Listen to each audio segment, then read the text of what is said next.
예수의 어머니도 거기 계시고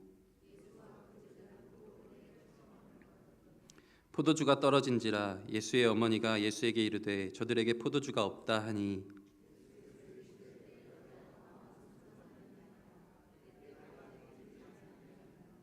그의 어머니가 하인들에게 이르되 너희에게 무슨 말씀을 하시든지 그대로 하라 하니라.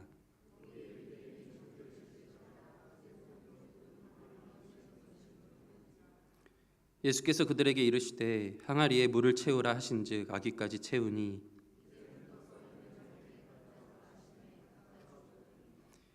연회장은 물로 된 포도주를 맛보고도 어디서 났는지 알지 못하되 물 떠온 하인들은 알더라. 연회장이 신랑을 불러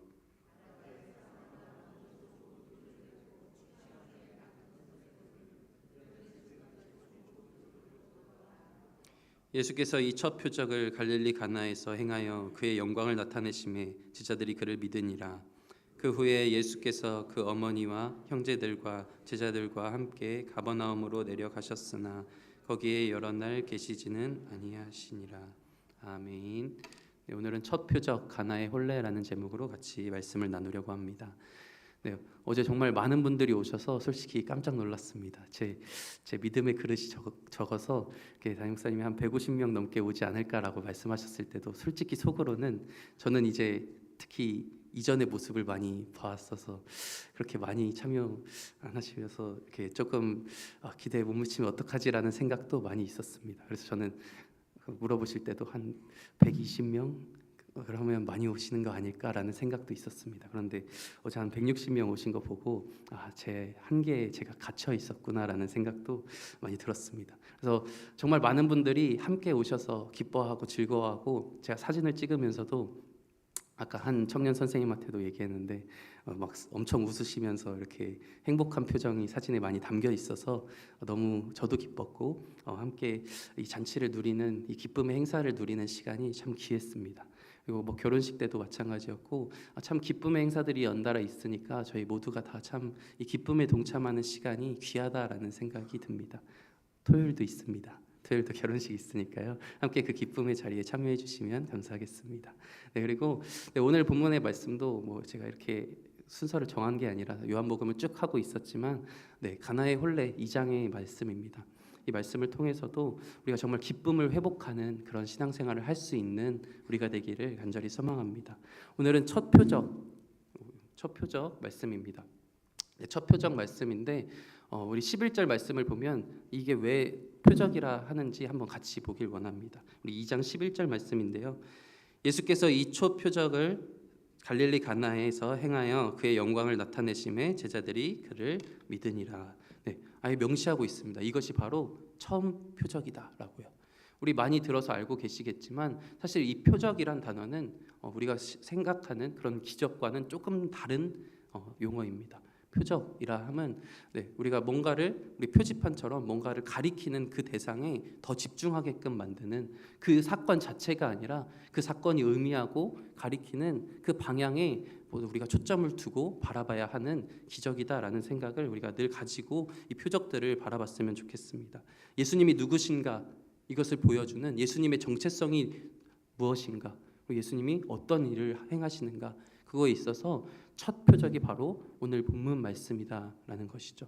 표적의 7개를 표로 정리해 봤습니다. 한번 잠깐 참고해 주시면 잘 보이시지 않더라도 그냥 이런 표적들이 있었다라는 것이고요. 그래서 첫 표적 안에서는 새 창조, 새 언약의 시작을 나타냅니다. 이외에 이 여러 가지 표적들을 보통 학자들이 7개의 표적이다라고 이야기를 하는데요. 그래서 예수님의 생명의 떡이다 그리고 생명과 부활이다 라는 이런 것들을 이 표적을 통해서 그 의미를 드러내시고 있다라는 것이죠. 그래서 오늘은 첫 표적으로서 예수님이 새로운 창조 그리고 새 언약의 시작이신 분이다라는 것 그 사실에 대해서 우리가 깊이 알아갈 수 있는 시간이 되었으면 좋겠습니다. 모든 처음은 중요하죠. 표 내려주셔도 됩니다. 첫 표적이라고 함은 모든 표적의 의미가 중요하지만 이 첫 표적이라는 함은 더욱더 우리가 그 의미가 요한복음 전체를 어떻게 이끌어가고 있는지를 바라볼 수 있는 키이기 때문에 우리가 더 깊이 바라봤으면 좋겠습니다. 그래서 이 표적은 단순히 놀라운 기적이 아니다라는 거예요. 옛 율법에서 새로운 은혜로 넘어가는 이 상징적인 의미가 많이 담겨져 있다라는 사실을 기억함으로 우리가 정말 새 은혜를, 새 언약을 누리는 우리가 되기를 소망합니다. 요한은 여기서부터 예수님의 안에서 시작되는 새 시대를 보여줍니다. 이 오늘 본문 말씀을 읽었던 것도 아까 11절 말씀에서도 아까 읽었듯이 예수께서 그의 영광을 나타내심에 제자들이 그를 믿으니라 라고 했어요. 이 표적을 보고 제자들이 예수님을 믿었습니다. 그리고 요한복음 전체를 아우르는 주제 중에 하나가 바로 믿음이죠. 우리 요한복음 20장 31절 말씀에도 오직 이것을 기록함은 너희로 예수께서 하나님의 아들 그리스도이심을 믿게 하려 함이요 또 너희로 믿고 그 이름을 힘입어 생명을 얻게 하려 함이다라고 이야기를 하고 있습니다. 그래서 여러 가지 이 표적을 통해서 예수님이 누구신가 알려주고 계신 거예요. 그래서 요한복음은 계속해서 우리가 예수님을 믿어야 하는데 그 믿음의 대상 하나님께서 그냥 무작정 야 너네 나 믿어 이렇게 끝내는 게 아니라고 저번에 말씀드렸습니다. 예수님은 나는 에고에이미해서 나는 뭐뭇이다 나는 뭐뭇이다 나는 뭐뭇이다. 예수님은 자기의 정체성을 직접 드러내시기도 하셨고 이런 여러 가지 표적들을 통하여서 자신이 어떠한 사역을 통하여 어떻게 자신을 드러내는지도 보여주고 계신다라는 거죠. 그래서 이 표적들을 우리가 살펴보면서 우리가 정말 그 깊은 안에 담겨 있는 그 뜻을 바라보길 원합니다. 우리 한 장면 한 장면씩 간단하지만 한번 보려고 하는데요. 첫 번째 장면입니다. 일단 예수님이 혼례에 초대되었습니다. 거기에 예수의 어머니가 먼저 거기 계셨는데 예수와 예수의 제자들도 청함을 받고 그 자리에 왔다라고 이야기를 하고 있습니다. 첫 번째 배경에 이 표적의 배경이 혼례의 잔치다라는 것을 볼 수 있습니다. 이 첫 표적의 그 놀라운 기적이 성전의 자리가 아니고 회당의 자리가 아니고 일상에서 일어날 수 있는 여러 대부분이 다 하고 있던 그 혼례의 자리에서 일어났다라는 것을 볼 수 있죠. 그래서 예수의 어머니가 계셨고 제자들과 예수님도 그 자리에 초대되어서 그 자리에 있게 되었습니다. 그런데 이제 장면이 변화됩니다. 이제 포도주가 떨어졌다라는 사실을 예수의 어머니가 듣습니다. 예수의 어머니가 듣고 예수에게 말하죠. 예수야, 포도주가 떨어졌대 라는 사실을 전달합니다. 그러면서 이 뒤 이어서 예수님의 반응을 보면 이 어머니가 그냥 정보만 전달한 게 아니라 내심 기대함으로 말했던 것 같아요. 예수님이 이 사건을 어떻게든 해결해 주시지 않을까라는 생각에 조금의 기대감을 가지고 예수께 말한 것 같습니다. 그래서 예수여, 이 포도주가 떨어졌다라고 생각하고 그 사실을 듣고 말을 해주고 있는 것이죠. 이 사실을 전달하는데 왜 포도주가 떨어졌으면 그냥 뭐 어쩌라고라고 생각을 할 수 있겠지만 사실 이때 당시에 포도주의 의미는 너무나도 중요했습니다. 그런데 이런 생각이 또 문득 들더라고요. 그렇게 중요했는데 그렇게 중요한 포도주를 좀 미리 준비했으면 되지 않을까? 미리 그냥 넉넉하게 준비하면 되는 거 아니야? 왜 떨어지게끔 놔는 거야? 라는 생각을 할 수도 있지만 저도 아까 이야기했듯이 제 믿음이 연약해요. 아까 120명 올 수도 있다라고 생각했는데 이때 당시에는 사실 계산하기가 쉽지 않았을 거예요. 왜냐하면 결혼이라는 게 이때 당시에 7일 내내 하는 결혼식의 문화가 풍토였고 또 마을 전체가 다 초대되어서 수많은 마을 사람들이 함께 모여서 하는 잔치였습니다. 그래서 그 인원을 계산하기가 쉽지 않았을 거예요. 근데 어쨌든 이 포도주가 떨어졌습니다. 그리고 어머니가 예수에게 그 사실을 전달합니다. 그런데 이 포도주는 굉장히 이때 당시에 혼례에서는 엄청나게 중요한 의미를 가지고 있었습니다. 이 결혼식에서 어떻게 보면 마을 전체, 공동체 전체의 경사인데 이 결혼식에 준비가 덜 됐다라는 것은 그 가문의 명예와 그 가문의 어떤 준비성 그리고 체면, 이 환대 이런 모습들에 부족하다라는 인식을 남기게 된다라는 거예요. 그래서 잔치에서 포도주가 없다라는 것은 이 포도주의 상징인 기쁨이 사라지고 떨어지고 이게 준비가 안 됐다라고 대접하지 못했다, 손님을 대접하지 못했다라는 인식에 남기게 되어 있어요. 그래서 탈무드에 보면 이 포도주나 이 결혼식 준비를 제대로 못했다면 그 하객들이 이 결혼식을 준비한 신랑을 소송했던 사례들도 나옵니다. 소송을 할 수도 있었고 이렇게 제대로 준비하지 못했다라는 것이 치명적인 약점이 될 수 있는 상황이었다라는 거예요. 고소를 할 정도로 포도주가 떨어졌으므로 그것이 너무나도 부끄러운 그 결핍의 모습이 갖춰져 있던 상태였다라는 것이죠. 그래서 이 포도주가 떨어졌음이 이렇게 심각한 상황이고 어떻게 보면 엄청난 위기 상황에 있었던 상황이다라는 것입니다. 그래서 이런 포도주의 떨어짐을 예수의 어머니가 예수에게 이야기를 전달하죠. 그런데 예수님의 반응이 조금 뭐지? 라는 싶은 생각이 들죠. 우리 4절 말씀인데요. 우리 4절 말씀 같이 한번 보겠습니다. 예수께서 이르시되 여자여 나와 무슨 상관이 있나이까 내 때가 아직 이르지 아니하였나이다. 여기서 어머니께 여자여 하시는 분 있나요? 네, 없죠. 물론 이때 당시의 표현은 다릅니다. 조금 다르지만 어쨌든 뭔가 딱딱한 느낌은 딱 드시죠. 뭔가 선을 긋고 있다라는 느낌은 듭니다. 이때 당시에 여자여라는 표현은 지금 우리가 보면 무례하다고 느낄 수도 있겠지만 사실 존칭의 의미였습니다. 존중의 의미였고 존칭의 의미였고 그것이 무례한 정도는 아니었지만 그때 당시에서도 고대 근동에서 존칭의 표현으로 사용하기도 했습니다. 하지만 그 가까운 어머니의 표현은 아니었기에 무언가 이렇게 선을 긋고 있는 느낌은 우리도 지금 느낄 수 있다라는 것이죠. 그러면서 나와 무슨 상관이 있나이까 하는 그 말을 보면서 정말 이렇게 딱 뭔가 선을 긋고 있구나라는 생각을 누구나 다 할 수 있다라는 것이죠. 그래서 요한복음 19장 26절에도 예수님이 십자가에 달리시는 그 장면에서도 예수께서 자기의 어머니와 사랑하시는 제자가 곁에 서 있는 것을 보시고 자기 어머니께 말하되 여자여 보소서라고 하는 표현을 보면 당시에 뭐 엄청 무례했던 표현은 아니었습니다. 하지만 존중하고 존칭하는 표현이었지만 이때 당시에 이것을 사용하면서 뭔가 선을 긋고 있다라는 느낌은 받을 수 있다라는 것이죠. 그래서 단순한 나와 무슨 상관이 있나이까 라고 하는 그 단어도 단순한 거절이 아니라 예수님께서 분명한 선을 긋고 있다는 것. 어떤 선이냐? 바로 인간적인 요청이나 인간적인 개입이나 인간적인 그 희망 사항으로 예수 그리스도께서 움직이시는 것이 아니다라는 것을 표현하고 있습니다. 그러면서 하나님의 때에 하나님의 방법으로 하나님의 일하심으로 사역하실 것임을 드러내고 있다라는 거예요. 인간이 어떻게 어머니가 요청해서 내가 움직이고 인간의 이런 인연이나 이런 것들의 모습을 통하여서 내가 이렇게 움직이는 것이 아니다라는 것에 확실한 선을 긋습니다. 그러면서 내 때가 아직 이르지 아니하였나이다 이렇게 이야기하고 있죠. 그래서 하나님의 때였으면 예수의 어머니가 요청하지 않았을지라도 예수 그리스도는 그런 기적 표적을 행하셨을 것입니다. 그렇기 때문에 하나님의 때가 아직 아니기에 하지 않고 있다라는 것을 명확하게 딱 선을 긋고 이것은 하나님의 일로 내가 이제 공적인 사역을 시작한다라는 것을 드러내고 보여주고 있다라는 것입니다. 예수님은 이제 공적으로 사역을 시작함에 있어 예수의 어머니와의 이런 모습을 딱 표현을 하고 있다라는 거예요. 그래서 나의 계획과 인간의 어떤 모습으로 행하시는 것이 아니라 하나님의 때에 하나님은 하나님이 가장 좋은 방법으로 일하신다는 그것을 5절 마리아의 반응을 보면 그것이 맞구나라는 것을 볼 수 있습니다. 5절 말씀을 보면 그의 어머니가 하인들에게 이르되 너희에게 무슨 말씀을 하시든지 그대로 하라 하니라. 이게 무례한 표현이었다면 아마 예수의 어머니도 이렇게 반응하지 않았을 거예요.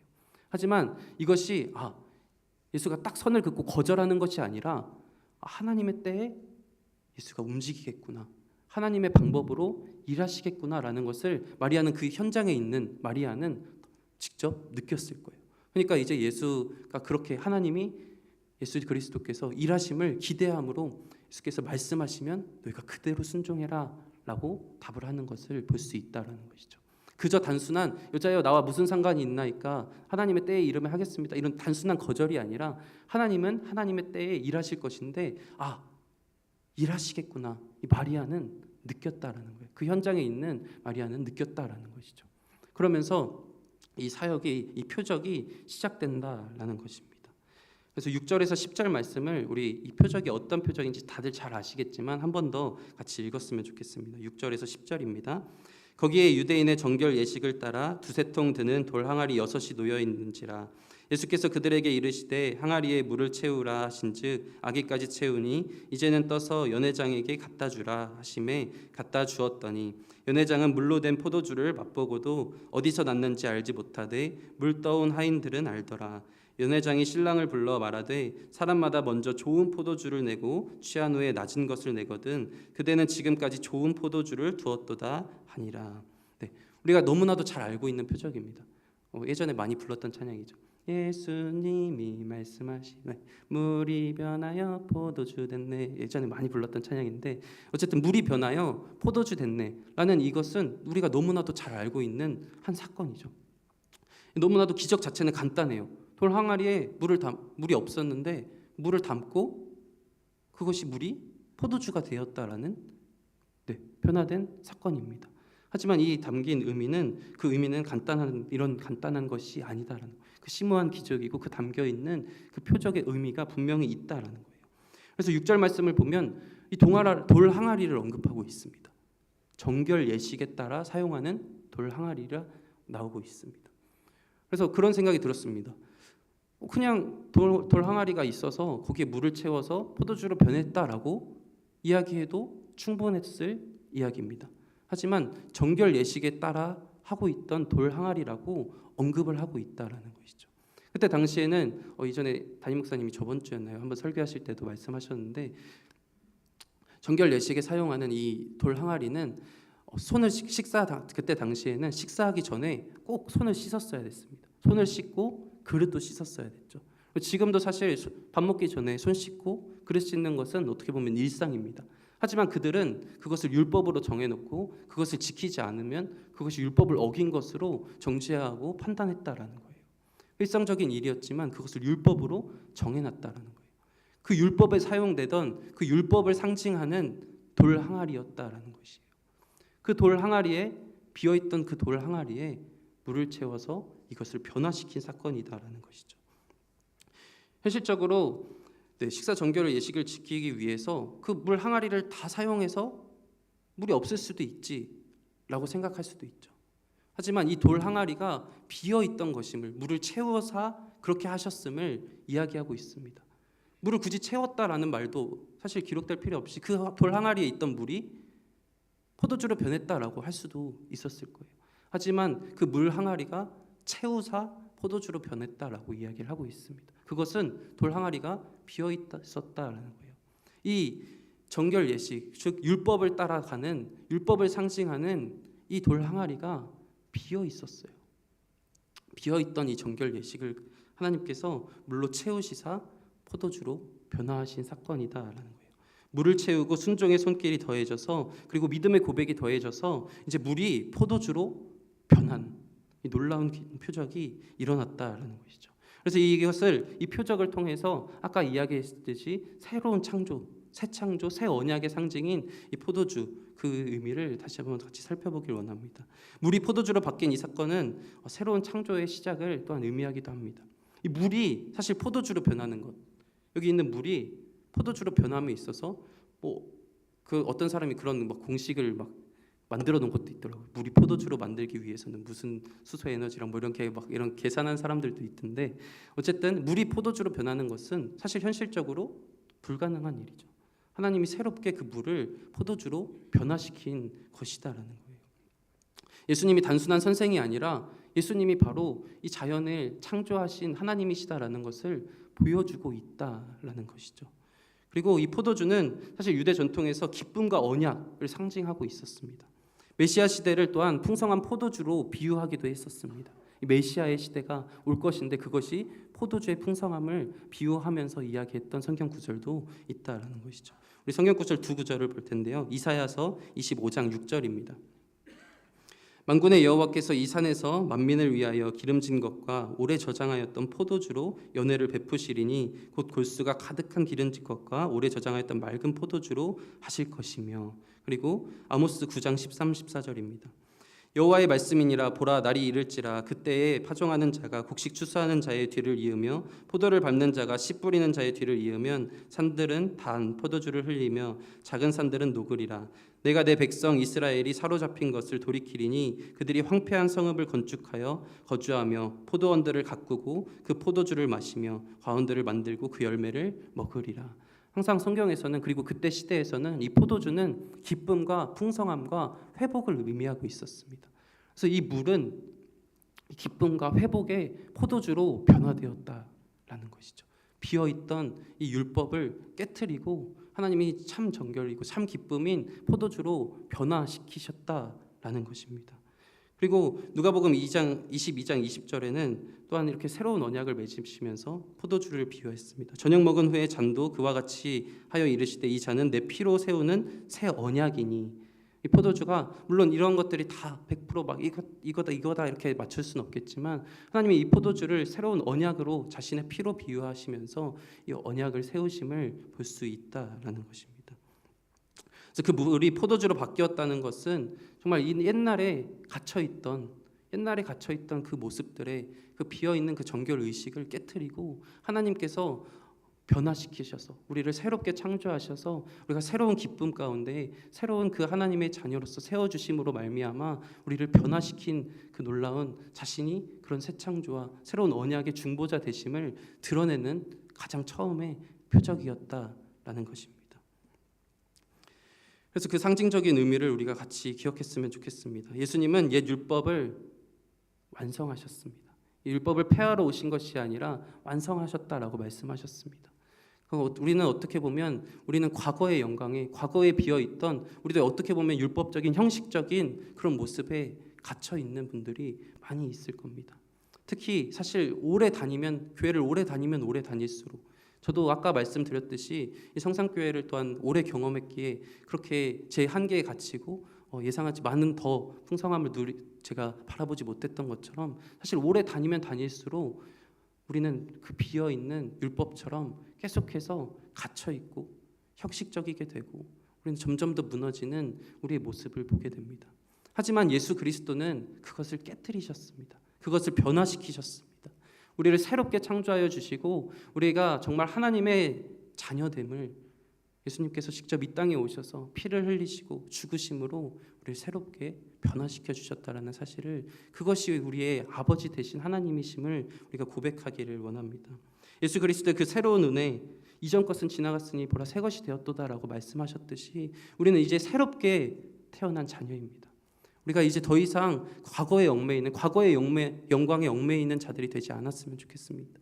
내가 예전에는 이렇게 했었는데 예전에는 열심히 했고 내가 예전에는 이렇게 섬겼고 예전에는 이렇게 했는데 나 이렇게 그곳에 머물러 있는 것이 아니라 그리고 내가 기쁨 없이 새로운 그 창조 없이 그냥 예배 형식적으로 왔다 갔다 오늘 그냥 일어났으니까 가야지 아무 생각 없이 그냥 하나님의 이 성전에 나오는 그런 모습이 아니라 우리가 정말 하나님이 그것을 다 형식적인 것을 깨트리고 새롭게 참된 기쁨과 참된 영광에 누리게끔 우리를 변화시켜 주셨다라는 사실을 기억하면서 우리가 정말 과거에 머무는 것이 아니라 새로운 이 새 시대에 하나님의 새로운 자녀됨에 우리가 그 새로운 기쁨을 새로운 회복을 누리며 살아갈 수 있는 우리가 되기를 간절히 소망합니다. 예수님은 그 결핍이 있는 그 자리로 찾아가셨습니다. 부족함이 있는 그 자리에서 하나님은 그 표적을 행하셨습니다. 수치를 영광으로 바꾸셨고요. 그 기쁨을 다시금 회복시켜 주셨습니다.